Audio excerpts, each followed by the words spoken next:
ನಮಸ್ಕಾರ. ಕರ್ನಾಟಕ ಸರ್ಕಾರ ಓಲೈಕೆ ರಾಜಕಾರಣ ಅನ್ನುವಂಥದ್ದು ಅತಿಯಾಗಿ ಮಾಡ್ತಾ ಇದೆ. ಎಲ್ಲ ಕ್ಷೇತ್ರದಲ್ಲೂ ತುಷ್ಟೀಕರಣ ಅಂತನ್ನುವಂಥದ್ದು ನಿರಂತರವಾಗಿ ಅವರ ವೋಟ್ ಬ್ಯಾಂಕ್ ನಿರ್ಮಾಣಗೋಸ್ಕರ ಇವತ್ತು ಹಿಂದೂಗಳ ಭಾವನೆಗೆ ಧಕ್ಕೆ ತರುವಂಥ ಪ್ರಕ್ರಿಯೆ ಕೂಡ ನಡೀತಾ ಇದೆ.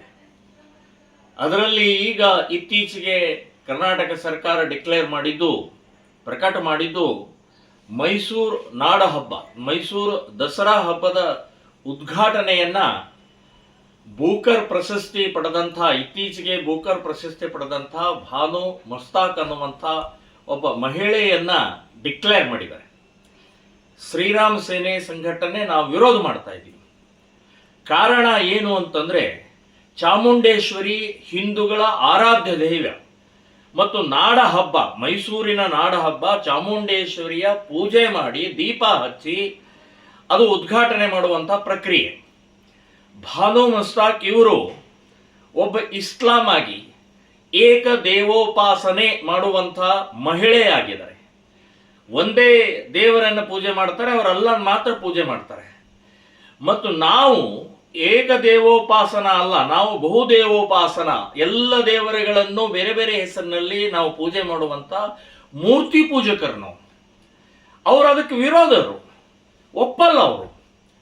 ಸೊ ಹೇಗೆ, ಯಾವ ರೀತಿ ಅಂದ್ರೆ, ಸರ್ಕಾರದ್ದು ಅಥವಾ ಸಿದ್ದರಾಮಯ್ಯನವರ ಉದ್ದೇಶ ಏನಂತಂದ್ರೆ, ಹಿಂದೂಗಳ ಭಾವನೆಗೆ ಧಕ್ಕೆ ಕೊಡಬೇಕು ಮತ್ತು ಮುಸ್ಲಿಂ ತುಷ್ಟೀಕರಣ ಆಗಬೇಕು, ಒಂದು ಕರ್ಲಿನಿಂದ ಎರಡು ಏಟು ಹೊಡಿಬೇಕು ಅನ್ನುವಂಥದ್ದು ಈ ಮಾನಸಿಕತೆ ಇವತ್ತು ಕಾಂಗ್ರೆಸ್ ಸಿದ್ದರಾಮಯ್ಯನವ್ರದ್ದು ಇದೆ ಅಂತನ್ನುವಂಥದ್ದು ಇದರಲ್ಲಿ ಗೊತ್ತಾಗುತ್ತೆ.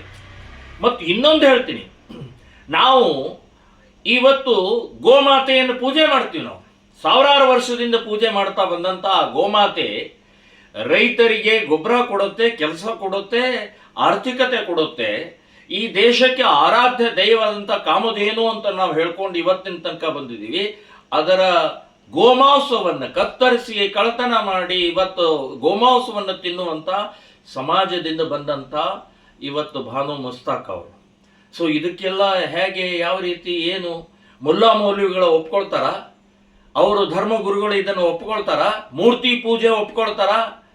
ಮತ್ತು ನೀವು ಡಿಕ್ಲೇರ್ ಮಾಡಬೇಕು, ನಾನು ಎಲ್ಲ ಮೂರ್ತಿಗಳನ್ನು ಪೂಜೆ ಮಾಡ್ತೀನಿ, ನನಗೆ ಯಾವುದೇ ಧರ್ಮ ಇಲ್ಲ, ನನಗೆ ಇಸ್ಲಾಂ ಅನ್ನುವಂಥದ್ದಿಲ್ಲ, ಎಲ್ಲ ಹಿಂದೂ ಧರ್ಮವನ್ನು ನಾನು ಪೂಜಿಸ್ತೀನಿ, ಗೌರವಿಸ್ತೀನಿ ಅಂತನ್ನುವಂಥದ್ದು ಡಿಕ್ಲೇರ್ ಮಾಡಬೇಕು. ಅಷ್ಟಲ್ಲದೆ ನಾನು ಗೋಮಾಂಸ ತಿನ್ನುವುದಿಲ್ಲ ಅಂತನ್ನೋದು ಕೂಡ ಹೇಳಬೇಕು.